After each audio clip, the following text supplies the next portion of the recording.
Hola, ¿cómo estás? El día de hoy me encuentro en la base de uno de los sitios más emblemáticos e históricos de Bogotá. Estoy en la base del Cerro de Monserrate y aquí es donde vamos a hacer la travesía del día de hoy. Monserrate no solamente es un ícono de la capital bogotana, sino también dentro de él se guardan muchos conceptos importantes de la historia, la cultura, la gastronomía de nuestra ciudad. Así que bienvenidos a esta nueva aventura. Monserrate forma parte de los cerros orientales de Bogotá y es el más conocido. Tiene una altura de 520 metros. La cima queda a 3.152 metros sobre el nivel del mar y su característica principal es que puede ser vista desde cualquier punto de Bogotá.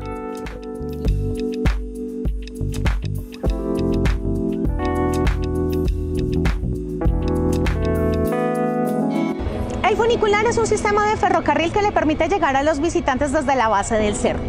Esta infraestructura se empezó a construir en el año 1926 y tardó 2 años en terminarse. Sin embargo, hasta el 18 de agosto de 1929 fue que se inauguró. El funicular de Monserrate en el año 2003 fue modificado y modernizado para tranquilidad de los visitantes. Los nuevos vagones se caracterizan porque están rodeados de cristal, incluso hasta su techo, lo que le permite a los visitantes contemplar no solamente la vista panorámica de Bogotá, sino también disfrutar del paisaje del bosque andino.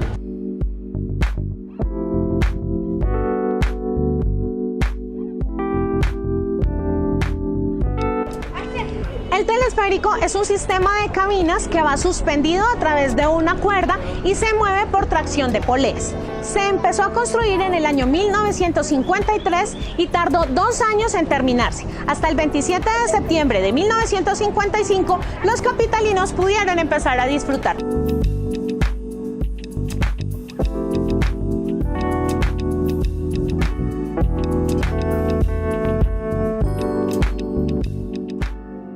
Y este es el sendero peatonal.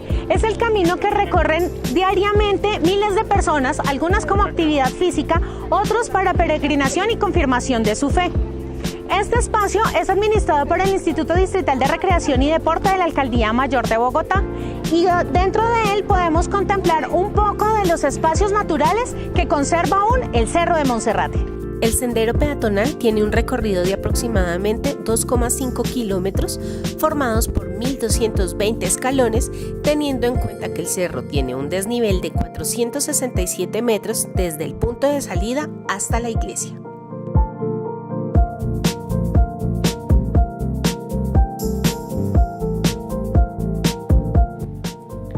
A pesar de los daños ecológicos que se han generado por el descuido y el maltrato de la civilización, el Cerro de Monserrate cuenta con un maravilloso bosque andino que está dividido en 2 partes.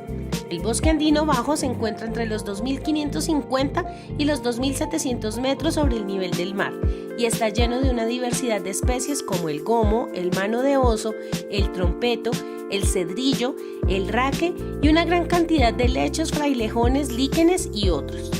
El bosque alto se ubica en los 2.750 y 3.200 metros sobre el nivel del mar y la temperatura promedio es de 9 a 12 grados centígrados. Su vegetación es alta y cerrada, llena de bosques de encenillo y otras especies como pegamoscos, gaque, canelo, espino, arrayán y uva.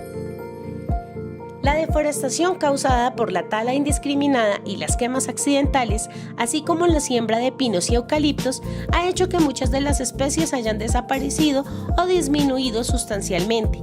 Sin embargo, se pueden encontrar ratones forestales, murciélagos, marsupiales, comadrejas, zorros y más de 50 especies de aves endémicas de este tipo de bosques, tales como mirlas negras, golondrinas, cernícalos, copetones, cucaracheros y variedades de colibríes.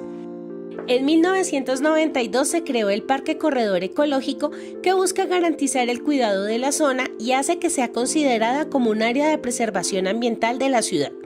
Estos terrenos fueron cedidos por el Parque Nacional Enrique Olaya Herrera.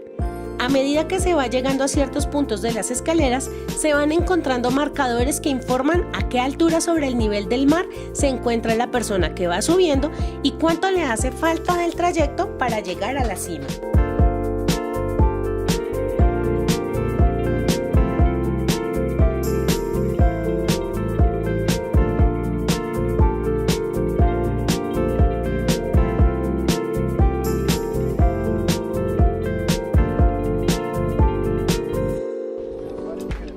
Cuando se llega a este punto es cuando los que subimos caminando por el sendero peatonal ya sabemos que estamos muy cerca de nuestro objetivo final, la cima de Monserrate. No se puede negar que tenemos al lado izquierdo esta maravillosa panorámica de la ciudad y hacia el lado derecho un poco del bosque andino que caracteriza al Cerro de Monserrate. Cuando se tiene un físico tan triste como el mío, aquí ya se llega con muy poca respiración. Y adicionalmente a eso, estoy por sospechar que si quiero compartir más aventuras de esfuerzo físico, voy a tener que mejorar el mío para tener historias más extremas. Hay una canción tradicional del folclore regional de Garzón y Collazos que habla de estas hermosas aves, los cucaracheros. Adicionalmente, nombra el desayuno tradicional de chocolate con tamal y queso. Y no podríamos olvidar una mención significativa de nuestro Cerro de Monserrate.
Conquista, Gonzalo Jiménez de Quesada se maravilló tanto con los cerros que habían al occidente de la ciudad que mandó a hacer 2 cruces para ser puestas en la cima de cada una de ellas. A la izquierda la consagró a la Santa María de Montserrat y a la derecha la consagró a la Virgen de Guadalupe de Badajoz.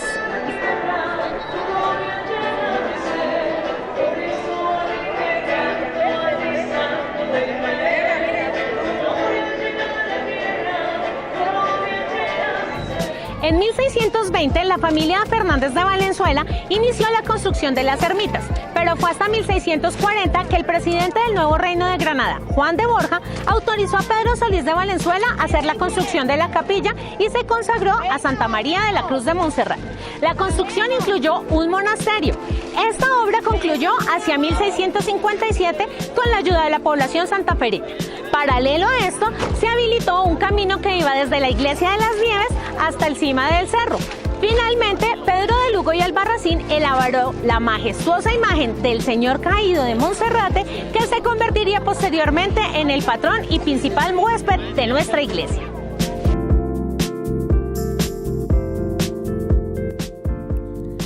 La Basílica Santuario del Señor Caído de Monserrate es un lugar de congregación de culto católico. La primera ermita fue terminada en el año 1657 y sus primeros habitantes, así como del monasterio, fueron los monjes recoletos de San Agustín hasta 1685, donde se ubicaron los Padres Candelarios. Pero la estructura que conocemos hoy en día no es la original, ya que en 1743 y 1917 fue víctima de terremotos que en ambas ocasiones acabaron completamente con las estructuras. En 1917, el arquitecto Arturo Jaramillo Concha diseñó la actual iglesia con estilo neocolonial. Era tanta la devoción del pueblo que este ayudó a su construcción subiendo ladrillos. Aunque se inauguró en 1920, se terminó en su totalidad hasta 1925. Desde 1939 se encienden las luces de la iglesia por las noches para hacer de ella una guía de toda la ciudad y sus habitantes. Uno de los espacios más importantes para los creyentes es el Vía Crucis, que muestra a través de estas esculturas el camino de Jesucristo hacia su muerte y la promesa de su resurrección. Se encuentra ubicado en el camino empedrado que lleva hacia la cima por el lado derecho de la iglesia, cuando se sube a Monserrate por el telesférico o funicular. Estas imágenes fueron traídas desde Florencia, Italia, en el siglo XIX. Desde hace más de 4 siglos, en Semana Santa, Monserrate se debe preparar para la peregrinación de miles de bogotanos, colombianos e incluso extranjeros que vienen a ratificar su fe ante el Señor caído de Monserrate. Es tal la magnitud de personas que llegan a venir que se tienen que hacer más ceremonias religiosas de las que normalmente se hacen y se tienen muchos eventos especiales y simbólicos para la fe católica. En la cima de Monserrate puedes encontrar 2 espacios gastronómicos, uno muy popular donde se encuentran los tradicionales tamales con chocolate, las almojábanas, los quesos, los quesillos y la diversidad de postres tradicionales.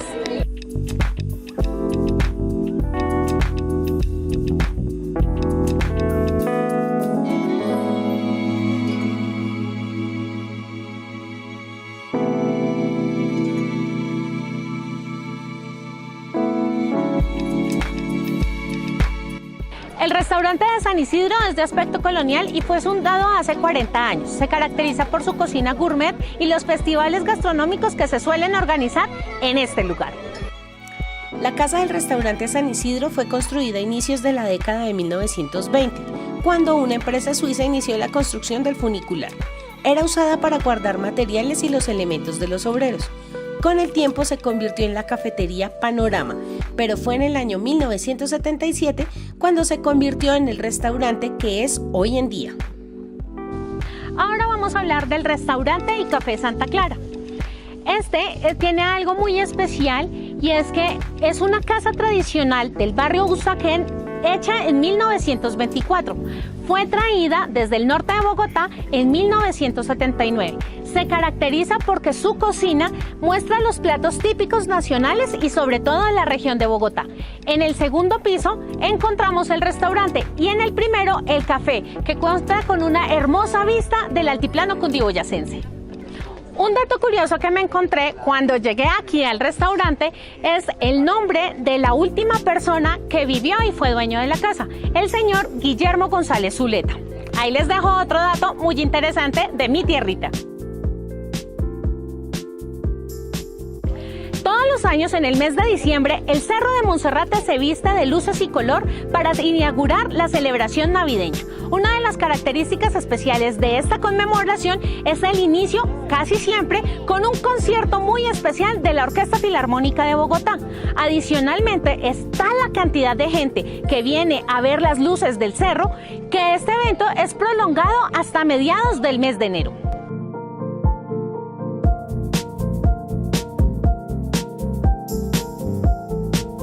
Pero en Monserrate también se hacen eventos deportivos. Diariamente, miles de personas suben como parte de su entrenamiento físico para mejorar su estado. Adicionalmente, se han hecho actividades de ciclomontañismo como Devotos por Monserrate, una actividad que buscaba en el ciclomontañismo buscar la mayor cantidad de escalones en descenso y adicionalmente algunas competiciones de downhill. Al lado izquierdo posterior de la basílica encontramos el Callejón Artesanal, un sitio donde los turistas y los visitantes pueden adquirir diferentes recursos, recuerdos y cualquier cantidad de artesanías para llevar como recuerdo a su visita al santuario.